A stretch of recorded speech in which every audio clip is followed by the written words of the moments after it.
So hello everyone, welcome back to the channel. My name is Anashree Joshi and हम continue कर रहे थे अपनी साइकोलॉजी की सीरीज़, जिसमें हम पहुंच गए हैं चैप्टर नंबर 6। चैप्टर नंबर 6 के हमारे लास्ट के 2 टॉपिक बाकी हैं, that is dyslexia and ADHD. तो चलो ये चैप्टर को ख़त्म कर लेते हैं और इस चैप्टर के कुछ इंपॉर्टेंट टॉपिक्स देख लेते हैं। ठीक है, तो सबसे पहला है डिसलेक्सिया। बेटा, डिसलेक्सिया एक लर्निंग डिसऑर्डर है। अच्छा देखो, ये जो ऊपर का पैराग्राफ दिया गया है डिसलेक्सिया के ऊपर, लर्निंग रिलेटेड मेंटल डिसऑर्डर, वो आपको करने की ज़रूरत नहीं है। ठीक है, आप एक बार उसे रीड कर लीजिएगा। उसमें बस इतना ही लिखा है कि जो बच्चों को लर्निंग रिलेटेड डिसऑर्डर्स होते हैं उसमें उन्हें नई इन्फॉर्मेशन को समझना, उसे लर्न करना, उसको एनालाइज करना, उसमें उन्हें थोड़ी दिक्कत आती है। ठीक है, वो मूवी देखिए तारे ज़मीं पर, तो तारे ज़मीं पर उस बच्चे को, ईशान अवस्थी को जो जो दिक्कतें आती हैं उसे भी डिसलेक्सिया होता है। तो उसे जो जो दिक्कतें आती हैं आपको बस वही अपने आंसर्स में लिखना है। ओके, तो स्टार्टिंग विद डिसलेक्सिया। डिसलेक्सिया जो है वो एक लर्निंग डिसऑर्डर है जहाँ पे बच्चा जो अच्छे से बोल नहीं पाता है, अच्छे से कम्युनिकेट नहीं कर पाता है, या एबिलिटी टू स्पीक, हमारी एक एबिलिटी होती है कि हम क्लियरली चीज़ों को बोल पाते हैं, राइट, वर्ड्स को क्लियरली प्रोनाउंस कर पाते हैं। लेकिन इस कंडीशन में बच्चा जो है अच्छे से चीज़ों को प्रोनाउंस नहीं कर पाता है और उसके जो बोलने की एबिलिटी है वो थोड़ी देर से शुरू होती है। सेकेंड पॉइंट इज़ कि ये बच्चे को प्रोनाउंसिएशन में थोड़ी दिक्कत आती है। तीसरा पॉइंट है कि वो नई चीज़ों को सीखने में थोड़ा सा उसको दिक्कत आती है। ठीक है, कि नई चीज़ें वो जल्दी से नहीं सीख पाता है, नए वर्ड्स को नहीं सीख पाता है, जो चीज़ों को समझने में उसे थोड़ी प्रॉब्लम आती है। जैसे आप अगर ऐसे जैसे डिसलेक्सिया है ऐसे बच्चे के सामने अगर आप बॉल को फेंकेंगे तो वो कैच ही नहीं कर पाएगा, वो समझ ही नहीं पाएगा कि बॉल कहाँ से आ रही है, उसे किस तरह से कैच करना है। तो इस कंडीशन में डिसलेक्सिया हो सकता है। फिफ्थ है कि सिमिलर प्रोनाउंसिंग वर्ड्स, जैसे कि एक होता है SHIP शिप और एक होता है SHEE शीप। ठीक है, तो इन दोनों शीप में अब आप तो अच्छे से समझ पा रहे हैं, लेकिन जो बच्चा डिसलेक्सिया से सफ़र कर रहा है ऐसा बच्चा ऐसे वर्ड्स को नहीं समझ पाता है जो सिमिलर से कैट, बैट, रैट, ये वर्ड्स कैसे हैं, बहुत सिमिलर प्रोनाउंसिंग वर्ड्स हैं।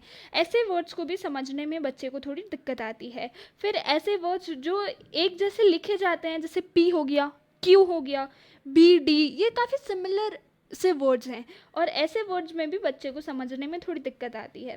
उसको रीडिंग में, क्योंकि कम्युनिकेशन और स्पीकिंग में दिक्कत है तो रीडिंग में भी दिक्कत आती है। इसकी वजह से वो क्लास में काफ़ी इंटरेक्ट नहीं करते, काफ़ी अकेले अकेले से रहते हैं।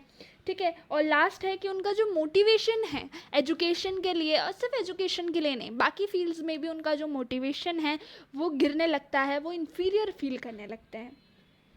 So this is all about dyslexia. यहाँ पे कुछ ऐसे कैरेक्टरिस्टिक्स दिए हैं जिन्हें डिसलेक्सिया था। सबसे पहले हैं हमारे George Washington, Albert Einstein, Leonardo da Vinci, Bill Gates, इन सबको डिसलेक्सिया है। सो ये आपको थोड़ा सा ध्यान रखना है। इसमें डिसलेक्सिया में आपको बस इसके कैरेक्टरिस्टिक्स ध्यान रखने हैं और एक एग्जाम्पल, ये मूवी वाला एग्जाम्पल, तारे ज़मीं पर मूवी वाला एग्जाम्पल याद रख लेना, it would be enough. Okay, इसके बाद है ऑटिज्म।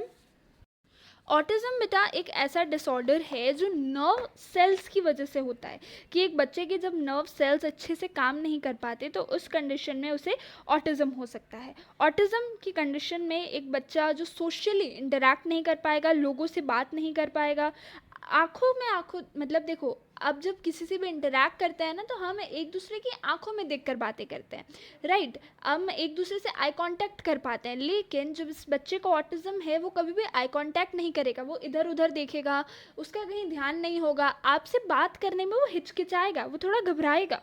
ठीक है, और अकेला अकेला सा रहना वो ज़्यादा पसंद करेगा। अगर आप उसको कोई एक इंस्ट्रक्शन देते हैं तो बार बार उसे रिपीट करेगा। जैसे आपने उसे बोला बेटा बैठ जाओ, तो वो बार बार उसे रिपीट करेगा, बेटा बैठ जाओ, बेटा बैठ जाओ, बेटा बैठ जाओ। ठीक है, तो ये कंडीशन ऑटिज्म की कंडीशन हो सकती है। इस कंडीशन में बच्चे का जो डाइजेशन होता है, उसके जो स्लीपिंग साइकिल होती है, उसकी जो इम्यूनिटी होती है वो काफ़ी हद तक इफ़ेक्ट हो जाती है। उसे फियरफुल सिचुएशन समझ नहीं आती हैं। जैसे एक कंडीशन होती है जिसमें आपको डर लगेगा, लेकिन वो बच्चे को अपने इमोशन रिकग्नाइज ही नहीं हो पाते हैं कि किस कंडीशन में उसे डर लग रहा है, किस कंडीशन में उसे खुशी हो रही है।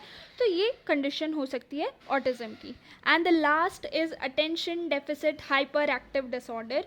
ये डिसऑर्डर काफ़ी कॉमन है, और ये जो डिसऑर्डर है वो बॉयज़ में ज़्यादा देखने को मिलता है। इस डिसऑर्डर में जो बच्चा है वो काफ़ी ज़्यादा एक्टिव होगा। एक होता है कि नॉर्मल बच्चा, देखो बच्चे एक्टिव होते हैं, लेकिन जो बच्चे को ADHD है वो काफ़ी ही ज़्यादा एक्टिव रहता है। वो एक जगह पे शांति से बैठ नहीं पाता है, उसे फोकस करने में काफ़ी दिक्कत होती है। आप उसे कोई भी इंस्ट्रक्शन देंगे वो इंस्ट्रक्शन सुनेगा ही नहीं, ठीक है। और इसी हाइपर एक्टिवनेस की वजह से उसे इरिटेशन हो सकती है, उसे स्ट्रेस हो सकता है, ठीक है। और देखो, he is not able to play very calmly. वो शांति से खेल नहीं पाएगा, पूरे दिन बोलता रहेगा, पूरे दिन भागता दौड़ता रहेगा।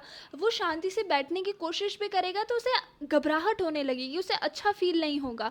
और ऐसी कंडीशन में बच्चे को स्ट्रेस हो सकता है, एंजाइटी जैसी प्रॉब्लम्स भी हो सकती हैं। So that is it for the chapter. यहाँ हमारा चैप्टर ख़त्म हो गया, काफ़ी ईजी चैप्टर था। देखो अब इस चैप्टर में मैं आपको बता देती हूँ एक बार कि कौन कौन से इंपॉर्टेंट टॉपिक्स हैं और आपको अच्छे से कवर करना है। सबसे पहले ये चैप्टर शुरू होता है, वहाँ पे आपको जेसी कॉलमैन की डेफिनेशन करनी है, वो इम्पॉर्टेंट है। फिर जो अब normal AB plus normal away from normal, वो वाला जो डायग्राम दिया गया है वो थोड़ा सा इम्पॉर्टेंट है, वो आपको करना है। फिर पेज नंबर 76 पर जो WHO एंड APA, इन दोनों का फुल फॉर्म थोड़ा सा आप देख लेना। फिर इसके बाद ये जो एक्स्ट्रा इन्फॉर्मेशन दी गई है वो बिल्कुल भी इम्पॉर्टेंट नहीं है। फिर मॉडल ऑफ अबनॉर्मल साइकोलॉजी में बायोलॉजिकल मॉडल कभी कभी पूछा जाता है, तो एक बार रीड कर लेना। इसके बाद conscious, unconscious, id ego, super ego and psychosexual stages of development are super super important. तो ये तो आप किसी भी कंडीशन में छोड़ ही नहीं सकते। एंजाइटी डिसऑर्डर थोड़ा सा इंपॉर्टेंट है, कभी कभी पूछ लेते हैं।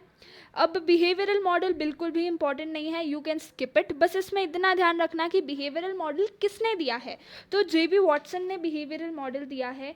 कॉग्निटिव मॉडल, ये आप थोड़ा सा देख लेना कि ये भी कभी कभी पूछ लेते हैं। कॉजेज ऑफ अबनॉर्मल बिहेवियर में बायोलॉजिकल कॉजेज ये नहीं पूछते हैं, बट र्यूप्टिक ये काफ़ी बार पूछा गया है, तो इसे हम थोड़ा सा ध्यान देंगे। फिर साइकोसोशल कॉजेज पूछ लेते हैं, सोशियो कल्चरल कॉजेज कभी कभी पूछ लेते हैं।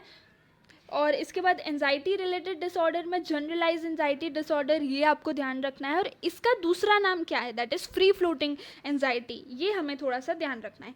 फोबिया नहीं पूछते हैं वैसे जनरल कंडीशंस में। सोशल फोबिया कभी कभी पूछ लेते हैं, अगोरा फोबिया पूछा जाता है। OCD is super super important, ये तो बहुत बार पूछा गया है।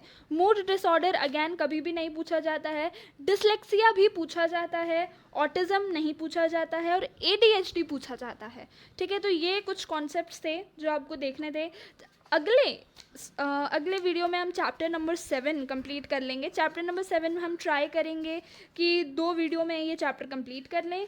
सो आई होप आपको चीज़ें समझ आ रही हैं। Bye bye.